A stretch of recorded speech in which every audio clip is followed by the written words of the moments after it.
Boa noite, amados, a paz do Senhor. Que alegria, estamos aqui novamente. Precisamos um pouquinho mais sobre a palavra de Deus e para buscarmos um pouquinho mais a Ele. Amém? Vamos começar a noite com uma oração. Senhor Jesus, Paizinho amado, Pai querido, nós te louvamos e te agradecemos por este dia, Pai. Nós te agradecemos por tudo que o Senhor tem feito, te agradecemos porque tu és tão bom, Pai. Te agradecemos porque o Senhor preparou, Pai, essa noite para te buscarmos, para estudarmos um pouco mais da tua palavra, Pai. Nós estamos aqui com os nossos corações abertos, Senhor. Queremos ser cheios de ti, Pai. Estamos com as nossas mentes abertas, Pai. Abra o nosso entendimento, que possamos absorver um pouco mais sobre a carta de amor que o Senhor nos deixou, Papai. Oh, Senhor, que essa palavra, que essa aula, Senhor, penetre em nossos corações, Pai. Que essa aula desperte em nós um desejo de te buscar ainda no mais profundo, Pai. De conhecer mais sobre a Sua palavra, de te conhecer no íntimo, no profundo, Senhor. Nos perdoe, Pai, pelas nossas muitas falhas, nossos muitos pecados. Tende misericórdia das nossas vidas, Senhor. Mas nós te pedimos, Pai, que o Senhor venha estar nos transformando enquanto nós te buscamos, que o Senhor venha estar mudando, Pai, o sangue que corre em nossas veias, Pai, enquanto te buscamos, para que possamos ser cada dia mais parecidos contigo, Senhor. Que possamos andar de acordo com a tua palavra, que possamos andar no caminho que o Senhor preparou para cada um de nós, Deus. Nós te louvamos, nós te agradecemos, Pai. Que toda honra, toda glória e todo louvor sejam dados a ti, Senhor. Ô Pai, tire toda distração, que possamos focar em Ti, que o Teu Espírito Santo ministre o coração de cada um e me capacite, Pai, a transmitir essa aula tão preciosa que vamos estudar essa noite, Pai. Eu te louvo e te agradeço em nome de Jesus. Amém. Amém, irmãos. Que alegria. Mais uma aula. Deixa eu compartilhar aqui a minha tela com os irmãos para começarmos a aula de hoje. Então, nós estamos na aula de número 11, no módulo 2, e nós vamos estudar hoje sobre o livro de Esdras. Então, Esdras é um livro que aconteceu após o exílio e o retorno da Babilônia. Então, depois que o povo volta do cativeiro, que o povo ficou 70 anos na Babilônia, é quando esse livro acontece. E aí, aqui são alguns fatos principais. Então, essa primeira imagem aqui que nós podemos ver, esse cilindro aqui nessa imagem, se os irmãos estiverem vendo, eu estou apontando com o mouse. Esse cilindro do rei Sírio foi o grande rei da Pérsia, criado em 539 a.C., descrevendo a sua linhagem real, como ele conquistou a Babilônia e permitindo o retorno dos povos às suas nações e culto aos seus deuses. Então, esse cilindro foi um marco na época de que o rei conquistou a Babilônia e permitiu com que o povo voltasse as suas nações. Então, ele permitiu que os judeus voltassem para Jerusalém. O decreto que o rei Sírio fez, que foi esse permitindo que o povo retornasse às suas nações, foi feito em 539 a.C. e ele foi o rei da Pérsia. O retorno dos judeus do exílio na Babilônia, liderados por Zorobabel. A reconstrução do templo por Zorobabel e a ação dos profetas Ageu e Zacarias e a restauração religiosa. Então, esse livro, ele relata um tempo de retorno do exílio e é um tempo de reconstrução do templo do Senhor. Então, isso é, na verdade, a reconstrução espiritual do povo judeu. E é isso que nós vamos aprender um pouquinho nesse livro de Esdras. Então, aqui nessas imagens, nós podemos ver uma plaquinha para Jerusalém, que significa o retorno do povo, uma pedra angular aqui numa construção, que significa Jesus, e a Torá, a palavra do Senhor. Então, eles vão restaurar espiritualmente a fundação do povo, que também tinha sido perdida ou então muitas vezes apagada nesse tempo de cativeiro. O que é importante sobre o livro de Esdras? Então, Esdras, nós temos que ter algo em mente, que do capítulo 1 ao capítulo 6, Esdras relata as coisas que aconteceram antes do seu próprio retorno a Jerusalém. E quais são essas coisas? Então, como nós mencionamos, foi o decreto de Ciro, rei da Pérsia, foi a autorização do retorno dos judeus a Jerusalém e ordenando a construção de um novo templo para Deus de Israel, sob o comando de um príncipe dos judeus chamado de Sesbazar. Então, assim, não somente o rei permitiu que o povo voltasse à sua nação, como o rei mandou, ordenou a construção do templo do Senhor. Então, Zorobabel, que também é conhecido como Sesbazar, então Zorobabel é um nome um pouco mais conhecido, talvez os irmãos já tenham ouvido.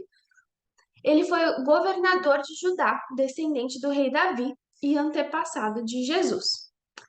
Josué, também conhecido como Jesua, foi o sumo sacerdote. Ageu e Zacarias foram profetas contemporâneos da época que tiveram um papel muito importante na construção do templo. Nós vamos falar um pouquinho mais disso para frente. E algo muito importante é que nem todos os judeus que estavam no exílio voltaram para Judá e Jerusalém quando o rei assinou esse decreto. Então, tiveram alguns judeus que se mantiveram na Babilônia, como, por exemplo, entre outros, mais um exemplo, Esther, Mordecai e sua família. Eles eram da tribo de Benjamim, mas eles não voltaram para Jerusalém, eles ficaram na Babilônia. A história de Esdras, propriamente dita, só começa a partir do capítulo 7 do livro. Portanto, Esdras não participou da construção do templo, porque esse livro nós vamos estudar bastante sobre a construção do templo e Esdras não faz parte dessa construção. Nós vamos entender um pouquinho mais sobre isso ao longo da aula. E nem Neemias, como vamos ver mais adiante. Então, depois nós vamos estudar sobre o livro de Neemias. Neemias também não participou da construção do templo, mas ele vai relatar, sim, algumas coisas que aconteceram nesse período. Esdras vai para Jerusalém no ano 7 do rei Artaxerxes, em 1508 a.C. Esdras, ele era um sacerdote, descendente de Zadok e escriba versado na lei de Moisés. Então, Esdras, ele não somente era um sacerdote, como ele conhecia muito da lei do Senhor. Então, ele era um escriba. Esdras foi enviado pelo rei Artaxerxes para ir para Judá e Jerusalém para ensinar a lei de Deus e para oferecer sacrifícios a Deus em nome do Deus de Israel, sacrifícios e ofertas para o Deus de Israel em nome do rei e de seus conselheiros. Então, o que o rei fez? Falou assim: nossa, esse homem é de Deus, conhece a palavra, então o que eu vou fazer? Eu vou mandar ele para lá, para ele ensinar o povo e fazer ofertas em meu nome. E a situação que Esdras encontra no momento em que ele chega em Jerusalém é uma situação que ele fica assim, nosso Deus, porque ele chega lá e o povo estava praticamente desviado. O que eles estavam fazendo? Eles estavam casando e dando-se em casamento com estrangeiros, o que foi a origem do pecado da idolatria do povo. Então, se a gente voltar um pouquinho na história, só para a gente entender esse pedaço. Então, depois do episódio em que o povo pecou, construindo um bezerro de ouro, quando Moisés estava lá no Monte Sinai, no Monte Horebe, e que quando ele ficou 40 dias e 40 noites no monte, conversando com o Senhor, pegando as tábuas da lei, o povo pecou construindo um bezerro de ouro. Então, tudo bem, passou. O próximo pecado que houve na história ligado à idolatria do povo de Israel se dá em Números, que foi quando o povo acaba se relacionando com mulheres moabitas enviadas por Balaque. Isso trouxe muita ira contra o povo de Deus, pois desde o princípio Deus havia orientado, havia falado com o povo que ele não queria que o povo se misturasse com os povos da terra de Canaã. Por quê? Porque a maldade deles era muito grande. E foi por esse motivo que Deus os destruiu. E ele não queria que o povo aprendesse esse caminho de maldade que o povo de Canaã seguia. Então o Senhor ali orientou para que eles não se misturassem, não se casassem com mulheres moabitas. E o que o povo fez? Casou-se. O que aconteceu? Idolatria. Aí aqui nós estamos vendo isso novamente, que o povo judeu estava se misturando com outros povos, voltando a cair no pecado de idolatria. Então, aqui Esdras chega em Jerusalém nesse momento em que o povo está assim, caindo em pecado. E nós vamos ver isso um pouco mais a fundo ao longo da nossa aula de hoje. Aí aqui, a gente colocou, eu coloquei, tem dois versículos aqui no slide, eu não vou ler tudo devido ao tempo, mas em Deuteronômios 4, de 25 a 31, e em Jeremias 29, de 10 a 14, Deus já havia profetizado o que iria acontecer quando o povo entrasse na terra prometida e se desviasse dos caminhos do Senhor. Então, amados, nada do que acontece na história, tanto da Bíblia quanto de hoje em dia, sai do controle ou do conhecimento do Senhor. Às vezes não é necessariamente vontade de Deus que isso aconteça, mas é permissão do Senhor. Porque nada acontece sem a permissão dele. E ele sabe de tudo que vai acontecer daqui para frente. Então aqui são profecias em que o Senhor havia falado através de Moisés em Deuteronômios e Jeremias em Jeremias o que iria acontecer com o povo quando o povo entrasse na terra prometida e se desviasse dos caminhos do Senhor. Então, aqui rapidinho, só para a gente contextualizar, em Jeremias 29, 10 a 14, diz assim: Assim diz o Senhor, logo que se cumprissem para a Babilônia 70 anos, atentarei para vós outros e cumprirei para convosco a minha boa palavra, tornando-a a trazer-vos para este lugar. Eu é quem sei os pensamentos que tenho a vosso respeito, diz o Senhor, pensamentos de paz e não de mal, para vos dar um fim que desejais. Então me invocareis, passarei a orar a mim e eu os ouvirei. Buscar-me-eis e me achareis, quando me buscardes de todo o vosso coração. Serei achado de vós, diz o Senhor, farei mudar a vossa sorte. Congregar-vos-ei de todas as nações e de todos os lugares para onde vos lancei, diz o Senhor, e tornarei a trazer-vos ao lugar de onde vos mandei para o exílio. Então, aqui o Senhor já havia dito que o Senhor enviaria o povo para um exílio, mas o Senhor também já havia dito que após 70 anos ele atentaria de volta ao povo e traria o povo de volta da onde ele os tirou. Então, traria o povo de volta às suas nações, o tiraria do cativeiro, do exílio. Aqui, só para a gente contextualizar, há uma linha do tempo. E essa linha do tempo é bem bacana para a gente conseguir entender o que aconteceu ao longo do livro e o que aconteceu ao longo da história. Então, aqui, começando pelo lado esquerdo, nós podemos ver aqui o período de juízes e o período da monarquia de Israel unido, porque antes Israel era somente um. Então, todas as tribos de Israel eram unidas. E aí foi durante o período da monarquia de Saul, do rei Davi e do rei Salomão, que são 120 anos. Aí aqui, em 931 a.C., o que acontece? Acontece a separação do Reino do Norte e do Reino do Sul, por causa do pecado de idolatria de Salomão. Então, ele se separou em 931 a.C. Aí, em 722 a.C., o Reino do Norte é destruído pela Assíria. Então, o reino foi destruído em 722 a.C. E Judá, que é o Reino do Sul, foi destruído em 587 a.C. pela Babilônia. E assim, aqui nós podemos ver que, se os irmãos prestarem atenção nessa imagem, eles foram destruídos em 587 a.C. Mas essa linhazinha vermelha aqui nós podemos ver que ela se inicia antes desse período de destruição.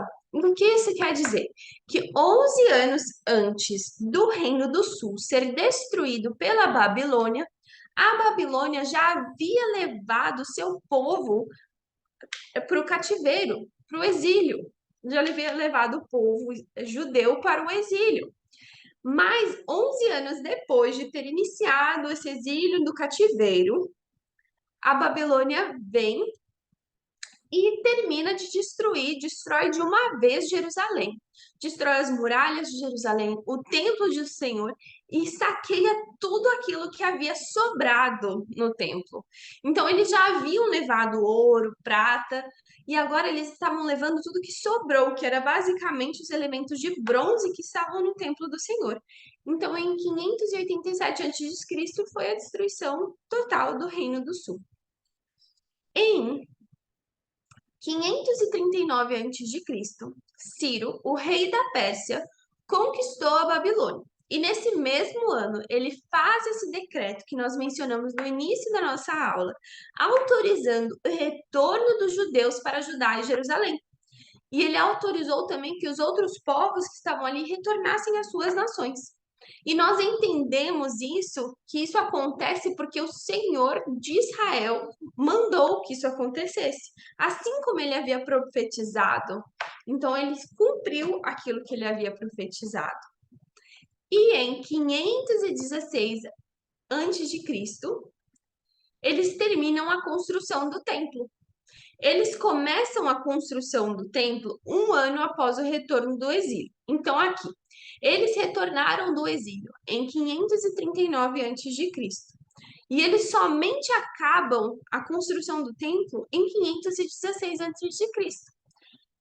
Mas isso não foi que eles demoraram 22 anos para construir esse templo, aproximadamente. Mas é porque eles tiveram inimigos que os forçaram a parar a construção ao longo do processo. Então, essa construção demorou muito, não porque eles não estavam trabalhando direito, mas porque os inimigos ficavam se metendo no meio e não permitiam que eles terminassem a construção do templo. E esse templo que eles construíram era um templo bem menor em comparação com o templo que Salomão construiu. E era um templo muito menor, mas era algo muito especial aos olhos do Senhor. Só para a gente ter uma noção aqui, Salomão, com todos os recursos que ele tinha, ele demorou 7 anos para construir o templo, do tamanho que era. E esse templo, sendo muito menor, se contarmos todo o período, demorou 22 anos. Mas nesses 22 anos houve uma pausa, devido aos inimigos tentando parar a construção do templo. E no ano de 458 a.C., Esdras foi enviado para Jerusalém pelo rei Artaxerxes. Então, a construção do templo terminou em 516 e Esdras só foi enviado em 458. Então, ali tem um espaçamento bem grande. Então, ele não participou da construção do templo. E aqui embaixo nós temos um pontinho roxo que fala sobre Ageu e Zacarias. Ageu e Zacarias, eles aparecem mais ou menos nos anos 520 a.C. para animar, encorajar o povo a terminar a construção do templo. Então, eles foram muito importantes, tiveram um papel muito importante na construção do templo. E aí, aqui em cima, nós podemos ver que Esdras, do capítulo 1 ao capítulo 6, relata desde que o povo voltou do exílio em 539 a.C. até o final da construção do templo em 516 a.C. Aí Esdras dá um pulo enorme para 458 a.C., que é quando ele é enviado para Jerusalém pelo rei Artaxerxes. Aí aqui um panorama para entendermos o livro de Esdras. Então, o decreto do rei Ciro e os utensílios do templo são entregues para Zorobabel. Aí no capítulo 2, a lista dos que voltaram da Babilônia, judeus, benjamitas, sacerdotes e levitas. No capítulo 3, levantando um altar e celebrar festa dos tabernáculos, o início da construção do templo. E aí, aqui no capítulo 3, eles levantaram um altar de sacrifício e começaram a sacrificar para o Senhor com as ofertas entregues pelo próprio rei Ciro e seus conselheiros, e também ofertas colhidas através do povo. Mas aqui só para dizer que o rei Ciro também ofertou.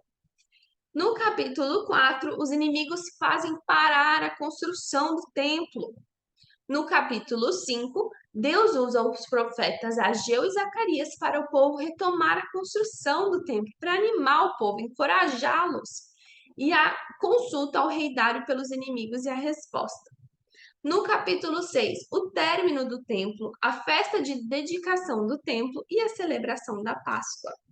No capítulo 7, Esdras é enviado a Jerusalém pelo rei Artaxerxes com ofertas e a lista dos que voltaram com Esdras, e o jejum e a chegada em Jerusalém. No capítulo 9, a oração de Esdras se humilhando diante de Deus e pedindo perdão pelo pecado do povo. Lembra o pecado que eu falei no começo? E no capítulo 10, os judeus mandam embora as suas esposas estrangeiras e seus filhos. Então, no capítulo 10, Esdras faz uma convocação ao povo, faz um voto e fala que se eles não apartarem das suas mulheres estrangeiras e desse pecado que eles estavam cometendo, que eles seriam destruídos, não somente eles, mas a sua casa seria destruída e eles seriam expulsos da congregação. E a resposta que o povo entrega isso a Esdras é que os judeus mandam embora suas esposas estrangeiras com os seus filhos. E nós vamos entender um pouquinho mais sobre isso ao longo da nossa aula. Então, o decreto do rei Ciro, da Pérsia. Então, Deus já havia falado dos 70 anos com Jeremias, e isso se cumpriu. Aquilo que Deus profetizou por Jeremias se cumpriu, pela boca de Jeremias se cumpriu. E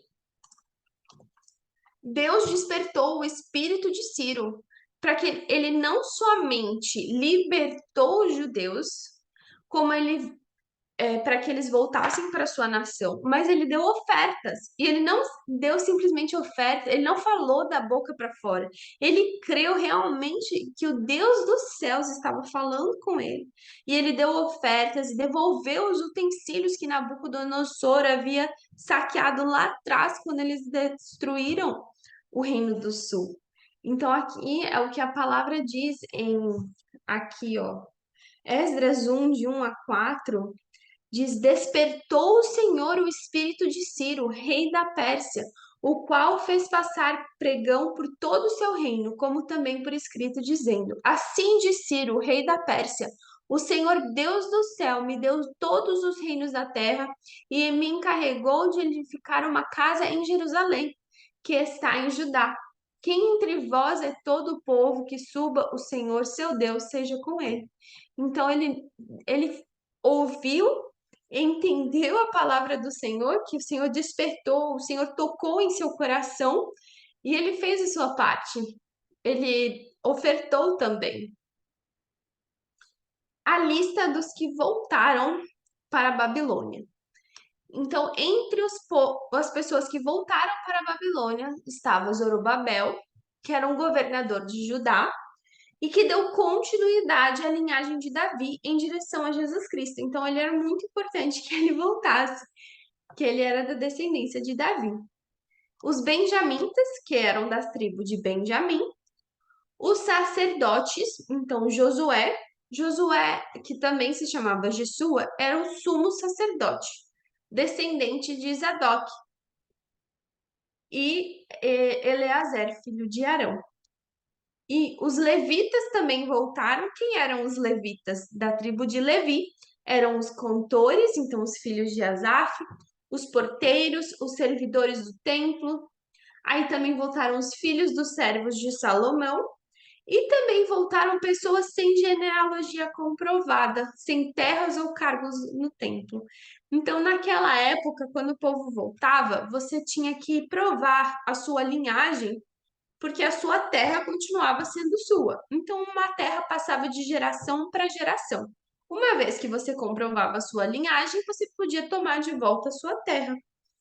E, por exemplo, os levitas, eles não tinham terra. Então, como eles não tinham terra, eles tinham que comprovar e ser levitas, porque eles tinham direitos, como, por exemplo, aos dízimos e ofertas daquela época iam a eles, pois eles não tinham nenhuma terra que foram designadas para eles. Aí, uma coisa muito interessante é que um total de 42.360 pessoas voltaram, mais 7.337 servos voltaram da Babilônia, do exílio, para Jerusalém. Porém, na época em que a Babilônia conquistou, tomou, destruiu completamente o Reino do Sul, Nabucodonosor levou somente 4.600 pessoas para o cativeiro.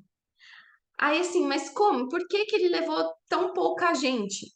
Eu imagino que um povo seja muito mais do que 4.600 pessoas. Mas ele só levou 4.600 pessoas porque muitas pessoas, a maioria das pessoas, morreram. Muitos morreram quando Judá foi destruído, e depois quando Israel foi destruído pela Síria. E sobraram pouquíssimos judeus. Então ele levou todos os judeus que sobraram, que não haviam morrido nos anos antes. E nós podemos ver aqui também a fidelidade do Senhor, porque o Senhor ainda assim derramou graça sobre o povo, pois o povo continuou se multiplicando, porque de 4.000 voltaram 42.000 judeus. As primeiras coisas feitas em Judá. Então, o que que o povo fez quando eles retornaram para Judá, para Jerusalém? Cada um foi habitar em sua própria cidade, então, como eu disse, cada um foi habitar na sua própria terra, uma vez que eles comprovavam a sua genealogia. Eles levantaram um altar de sacrifício em Jerusalém para o Senhor, a restauração dos sacrifícios e ofertas a Deus, a celebração da festa dos tabernáculos, ofertas para a construção do templo e lançaram os alicerces para a construção do templo em Jerusalém e deram início à construção do templo sob a supervisão dos levitas. Aí aqui tem um trechinho em Esdras 3, eu vou ler a parte que está em vermelho e diz assim: Porém, muitos dos sacerdotes e levitas e cabeça de família já idosos já viram a primeira casa, choraram em alta voz quando à sua vista foram lançados os alicerces dessa casa. Muitos, no entanto, levantaram as vozes com gritos de alegria. E aqui esse texto é muito importante a gente manter ele em mente aqui, porque nós vamos mencionar ele mais uma vez ao longo da nossa aula de hoje. Mas aqui que está dizendo que as pessoas que tinham visto o templo original construído por Salomão, o primeiro templo construído por Salomão, e a sua beleza, a sua grandiosidade, quando viram o alicerce sendo lançado nesse templo muito menor, mais simples, choraram em alta voz, porque aquele templo tinha sido destruído. E os mais novos, que não conheciam, que nunca tinham visto o templo, o primeiro templo, quando viram isso, se encheram de alegria e levantaram em alta voz e deram gritos de alegria. E aqui nós vamos ver o que que o Senhor diz sobre isso, o que que o Senhor achou desse novo templo que estava sendo construído. E nós vamos entender um pouquinho aqui de qual foi o sentimento do Senhor em relação a esse templo. Os inimigos fazem parar a construção do templo. Então, quais foram? Tiveram algumas estratégias do inimigo para parar a construção desse templo. E a primeira estratégia que eu vou mencionar aqui é a dissimulação. Então, o que que aconteceu? Falando assim, os inimigos chegaram e falaram assim: deixa a gente construir o templo com vocês, afinal, desde que o rei da Assíria nos transportou para cá, nós também servimos ao Deus de Israel. Gente, tudo mentira. Eles serviam seus próprios deuses. E o Deus de Israel também. Por quê? Porque temiam o Deus de Israel, que enviou leões para matá-los. E aí eles disseram assim: mas eu não sei servir esse Deus. E aí o rei da Síria mandou vir um sacerdote para ensinar o povo como servir o Deus de Israel. Mas como está escrito em segunda Crônicas, que eles serviram o Deus de Israel porque tinham medo do Deus, porque eles conheciam, eles sabiam que esse Deus de Israel tinha muito poder, mas eles também serviam seus próprios deuses. Eles também faziam sacrifícios para os seus próprios deuses. Então eles ali estavam sendo dissimulados, eles não estavam falando a verdade.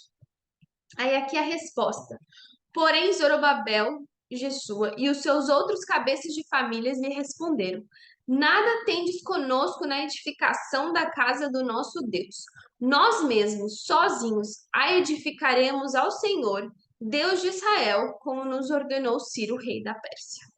Então, essa primeira estratégia não rolou. Aí, na verdade, aqui, o maior risco dessa estratégia de dissimulação que o inimigo estava tentando fazer ali era misturar o que era santo com o que é profano. Então, uma das estratégias do inimigo, até hoje em dia, nós podemos ver isso muito claramente, é introduzir esse mundanismo na vida da igreja, no que é santo, no que o Senhor separou para ser santo. Então, nós precisamos estar sempre com muita cautela com o inimigo, muito espertos com a dissimulação dele tentar enganar, dizendo que algo que é profano é santo, quando não é. Aí, o inimigo também tentaram desanimar o povo. Vários reis se passaram até chegar um povo que os autorizou a terminar a construção do templo. Então, aqui embaixo nós podemos ver aqui que esse foi o rei Ciro, aí depois teve esses Merges, aí depois o rei Dário. Então teve vários reis que passaram até que o rei Dário Dario desse autorização para que o povo continuasse a construção do templo. Então esse tempo todo a construção ficou parada. Ficou ali estática.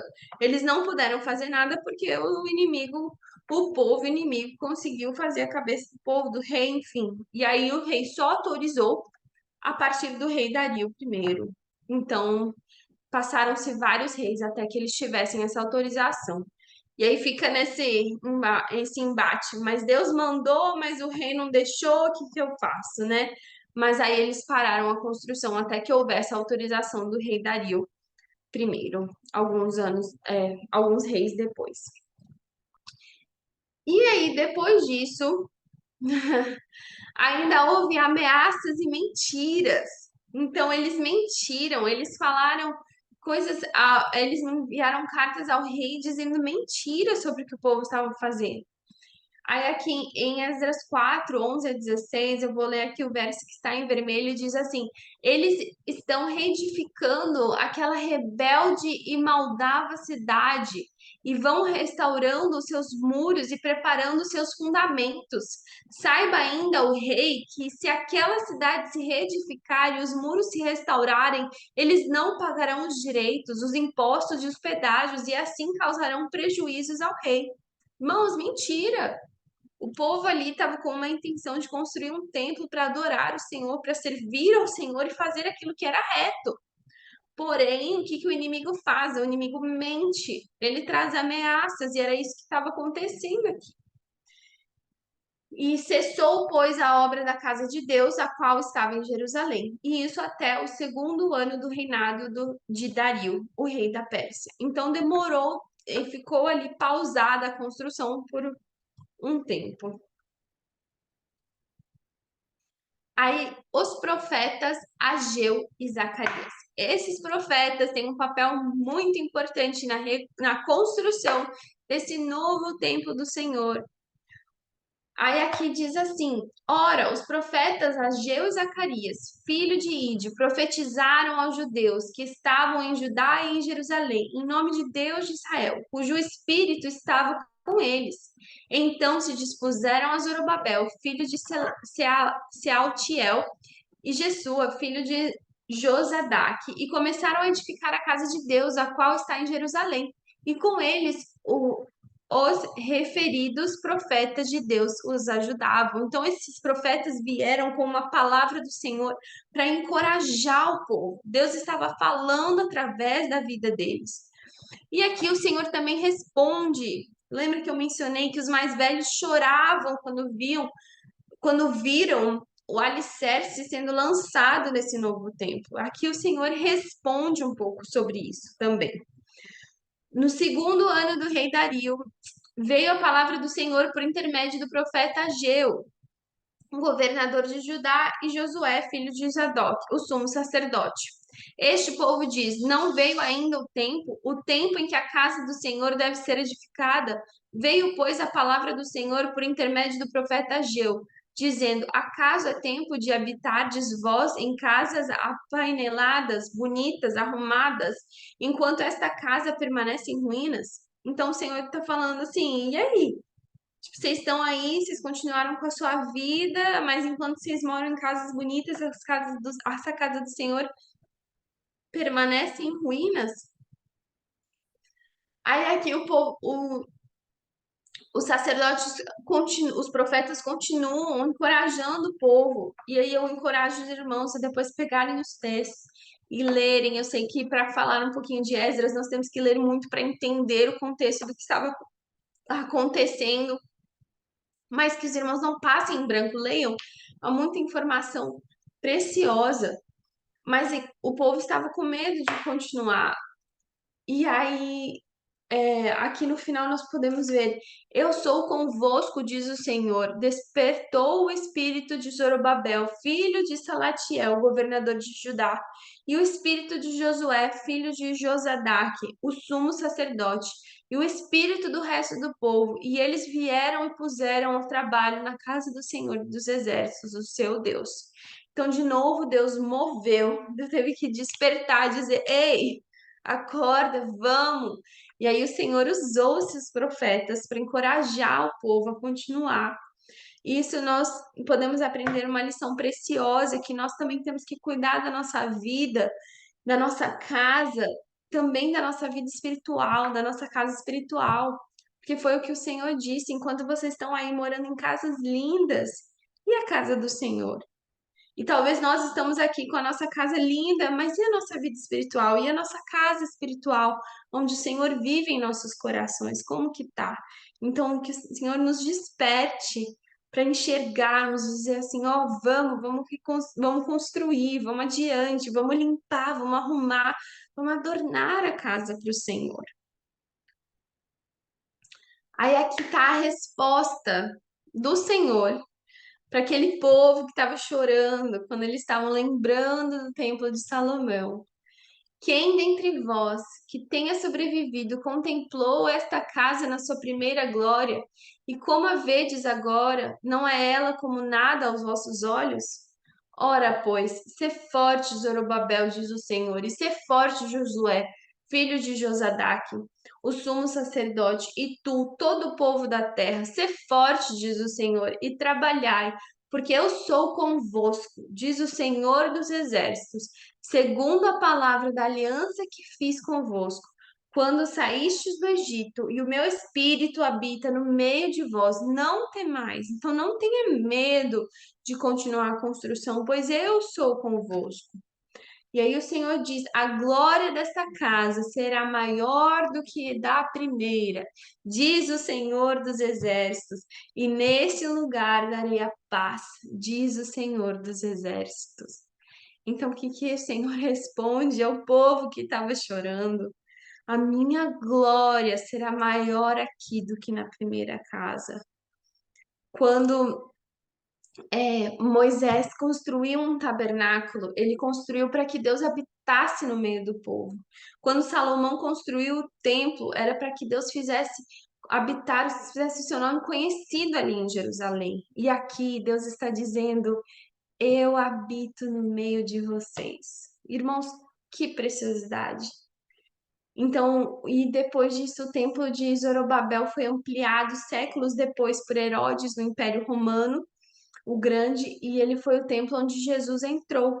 Então, lá para frente, quando Jesus veio, esse foi o templo que Jesus pregou também. Então, esse templo, ele se carregou durante muitos anos e foi ampliado também no Império Romano.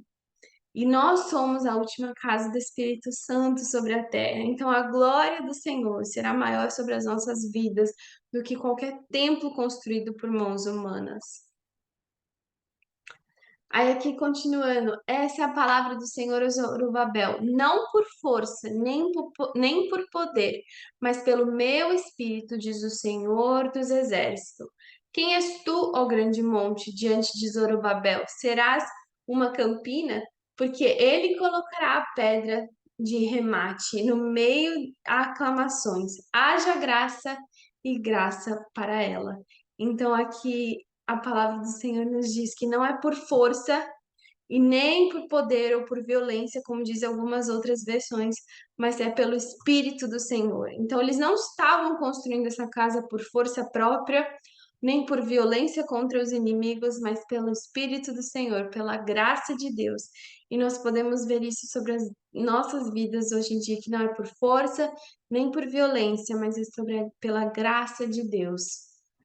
As mãos de Zorobabel lançaram os fundamentos desta casa.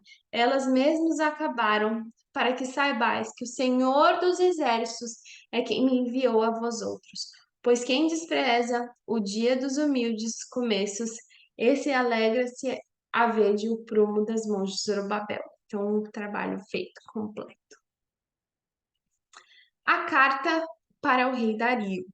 Então, depois que Ageu e Zacarias animaram o povo, animaram Zorobabel, animaram o sumo sacerdote Josué para retomarem a construção do templo, novamente vieram os inimigos e tentaram parar a obra, tentaram impedir a finalização dessa construção. E aí mandaram uma carta para o rei Dario. E eles mandaram uma carta para o rei, falando assim, tipo assim, ó rei, dá um jeito aí, faz o povo parar, né?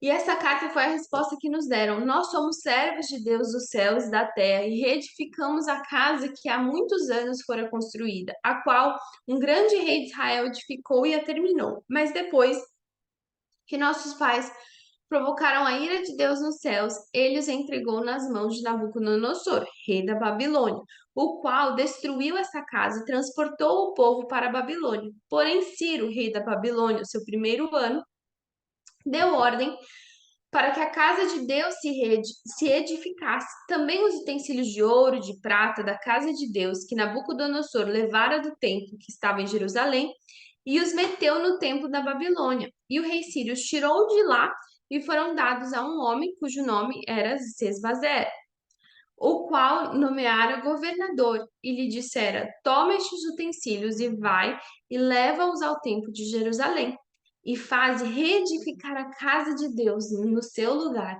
Então veio e dito Sesbazer e lançou os fundamentos da casa de Deus, a qual está em Jerusalém, e dali para cá está se edificando e ainda não está acabada. Então, eles mandaram essa carta falando um monte de coisa para o rei. E aí tá aqui a resposta do rei Dario. E aí aqui até tá escrito no título, a resposta do rei Dario, o crente. E diz assim: retirai-vos para longe dali. Não interrompais a obra desta casa de Deus, para que o governador dos judeus e seus anciões reedifiquem a casa de Deus no seu lugar. Então, ele não somente falou assim, ó, não atrapalha, tipo, vai embora, se retira, deixa que o povo termine a construção do templo. E ele ainda diz pro povo assim, ó, ainda dá tudo que eles precisarem. E o Deus, pois, fez habitar ali o seu nome, a deriva de todos os reis e povos, e estenderam as suas mãos para o altar no decreto para destruir esta casa de Deus, a qual está em Jerusalém. Então, assim, e Dario baixou esse decreto que se execute com toda pontualidade. Então, os inimigos mais uma vez vieram e tentaram fazer com que a construção se parasse. E mandaram uma carta ao rei com mais mentiras sobre o povo. E a resposta do rei foi assim: ó, não atrapalha, deixa o povo terminar a sua construção. E ainda assim, se eles precisarem de alguma coisa, vocês ainda têm que dar o que eles precisarem e pronto. E esse foi o decreto assinado pelo rei. E aí aqui nós podemos ver que começa o capítulo 7, que é quando Esdras é enviado para Jerusalém. Então, passadas essas coisas, quais coisas? A construção do templo no reinado do rei Artaxerxes, rei da Pérsia. Esdras, este Esdras subiu da Babilônia. Ele era escriba, versado na lei de Moisés, dada pelo Senhor, Deus de Israel. E segundo a boa mão do Senhor, seu Deus, estava ali sobre ele o rei que concedeu tudo quanto lhe pedira. Então, aqui nós podemos ver que Esdras, ele estava num bom lugar com o rei. O rei o via com muitos bons olhos, porque ele tinha um coração muito disposto, e aqui diz isso. E no 7º ano do rei Artaxerxes, ele foi enviado para Jerusalém. Esdras chegou a Jerusalém no 5º mês, no 7º ano deste rei, pois no primeiro dia do primeiro mês partiu da Babilônia, e no primeiro dia do 5º mês chegou a Jerusalém, quando a boa mão do seu Deus sobre ele, segundo a boa mão do seu Deus sobre ele, porque Esdras tinha disposto o coração para buscar a lei do Senhor e para cumprir, e para ensinar em Israel os seus estatutos e os seus juízos. Então, o rei o via com muitos bons olhos, porque ele tinha um coração muito disposto. E isso agradava ao Senhor, e o Senhor tocou e agradou o coração do rei também. E aqui foram 4 meses de viagem. Só uma curiosidade: na época que o rei Ciro deu o decreto que o povo poderia voltar para sua nação, não tinham cavalos o suficientes. Então, nós podemos ver isso no texto, que não tinham cavalos o suficiente para o número de pessoas que estavam retornando da Babilônia para Jerusalém. Então, o povo fez essa viagem a pé. Imagine quanto tempo não demorou, irmãos. Se aqui Esdras foi mais preparado, com mais recursos, e demorou 4 meses para que ele fosse de Jerusalém, da Babilônia, para Jerusalém. A carta do rei Artaxerxes, o crente. Artaxerxes, rei dos reis e sacerdote de Esdras, escriba da lei de Deus. Aí aqui, assim, nós podemos dizer que Artaxerxes, ele se agradava muito de Esdras. Então, ele não somente enviou Esdras para Jerusalém para ensinar o povo, porque ele era um escriba do Senhor, para ensinar o povo, direcionar o povo, como ele também enviou muitos tesouros com ele. E aí aqui, o jejum e a viagem e a chegada em Jerusalém chega a ser um pouco engraçado, porque o rei, ele tinha disponibilizado muitas coisas para Esdras para essa viagem. Qualquer recurso, ele tinha carta branca com Esdras. Então o rei diz para Esdras: o que você precisar, você fala que foi eu quem te enviei. Eu, sendo o rei, aqui ó, tudo quanto se ordenar segundo o mandado do Deus do céu, exatamente se faça para a casa do Deus do céu.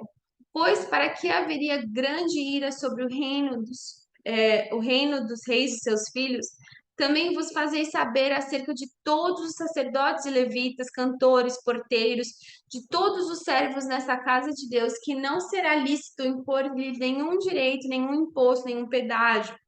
Nomeie magistrados, juízes que julguem a todo o povo que está em Galém e Eufrates, e todos saibam que as leis do teu Deus, e ao que não sabe, que lhes faça saber. Todo aquele que não observar a lei de teu Deus e a lei do rei, seja condenado ou morto, ou desterro, ou a confiscação de bens, ou a prisão. Então, nessa época, o que o rei está falando assim? Ó, ensina a palavra de Deus para o povo. Tipo assim, faz o curso de imersão bíblica com o povo. Se o povo não quiser saber, se o povo não quiser aprender, então que seja condenado à morte, ou que você seja condenado a perder as suas terras, ou as confissões de bens, ou eles sejam condenados à prisão. E aí também ele diz assim: se qualquer um perguntar, você diz que eu, o rei, estou te enviando. Então ele tinha carta branca. Ele poderia pedir qualquer coisa, porque ele estava em bons olhos, nos bons olhos do rei. E aí, o jejum e a viagem de chegada. Aí, o que que acontece? O rei mandou muitos tesouros com Esdras. Não somente estava enviando a ele, mas estava enviando muitos tesouros com ele. E o rei ofereceu uma escolta para a viagem, pois a viagem seria 4 meses. Então ele falou assim: você já está viajando com muitos bens, com muitas coisas. Você quer, tipo assim, que eu envie uma escolta com você para proteger, para livrar? E aí, o que que Esdras responde? Esdras diz que ficou com vergonha e não aceitou, e disse que o Senhor os protegeria. E aí aqui está em Esdras 8 e diz assim: porque tive vergonha de pedir ao rei exércitos e cavaleiros para nos defender do inimigo no caminho, porquanto já lhe havia dito: a boa mão do nosso Deus é sobre todos os que buscam e para o bem deles.